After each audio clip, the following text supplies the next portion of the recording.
Coba deh bayangin sebuah kota yang seluruh sejarahnya, mulai dari perdagangan, budaya, sampai perjuangannya, itu seakan tertenun dalam selembar kain. Nah, kali ini kita bakal telusuri Pekalongan, kota batik yang diakui dunia. Oke, biar kita langsung paham seberapa spesialnya kota ini, kita mulai dari pencapaian terbesarnya di era modern. Tepatnya di tahun 2014, UNESCO secara resmi mengakui Pekalongan sebagai bagian dari jaringan kota kreatif dunia. Ini sebuah pengakuan global loh untuk warisan yang udah dijaga selama berabad-abad. Nah, ini kan jadi pertanyaan besar kita. Gimana ceritanya sebuah kota pesisir yang relatif kecil di pantai utara Jawa bisa dapat gelar yang begitu bergengsi? Jawabannya, itu tersembunyi jauh di dalam sejarahnya yang kaya dan berlapis-lapis. Untuk menjawabnya, kita harus mundur jauh ke belakang, ke akar kuno kota ini di jalur niaga dunia.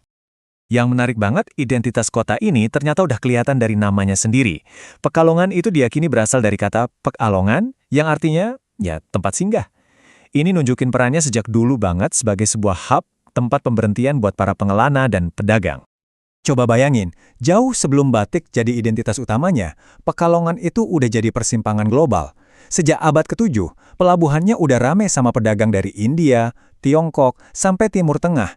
Jadi DNA kosmopolitannya itu udah ada dari samanya. Karena lokasinya yang strategis banget, ya wajar kalau banyak pengaruh baru yang datang silih berganti. Dan masing-masing itu meninggalkan jejaknya, nambahin lapisan budaya yang unik buat identitas kota ini. Lapisan pertama yang paling gede pengaruhnya itu adalah masuknya Islam sekitar abad ke-15. Uniknya, agama ini datang dari berbagai arah. Dibawa pedagang Arab dan Gujarat, terus disebarkan juga sama saudagar Tionghoa Muslim.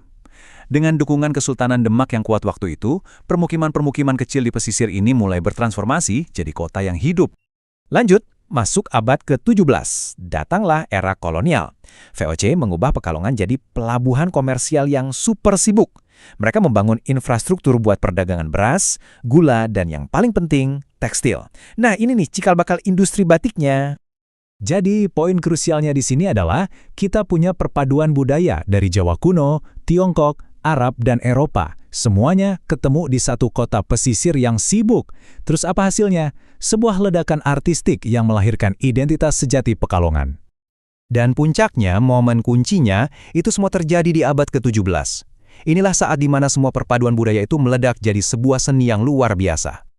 Nah, buktinya bisa kita lihat langsung di kainnya. Motif jelamprang yang geometris itu ngingetin kita sama tekstil India. Naga liong yang gagah jelas warisan Tionghoa. Bahkan motif pagi sore yang warnanya cerah itu mencerminkan selera Eropa.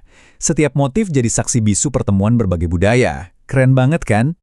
Jadi, kalau kita rangkum nih perjalanan panjang Pekalongan, mulai dari pos perdagangan kuno di abad ke-7, terus jadi pusat penyebaran Islam, berkembang pesat jadi pusat industri batik di era kolonial, sampai melewati perjuangan kemerdekaan yang sengit, hingga akhirnya di tahun 2014 dapat pengakuan dunia.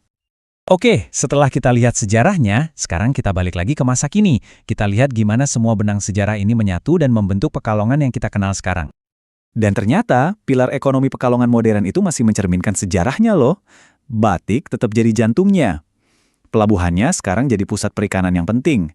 Dan karena lokasinya di jalur Pantura, Pekalongan tetap jadi pusat perdagangan yang vital. Inilah, bisa dibilang, inti dari semua pembahasan kita. Sejarah Pekalongan itu nggak cuma ditulis di buku, tapi juga dilukis, dicap, dan ditenun ke dalam setiap lembar kain batiknya. Kalau kita mau ngerti jiwanya kota ini, ya kita harus lihat batiknya. Nah, ini yang jadi bahan renungan kita di akhir.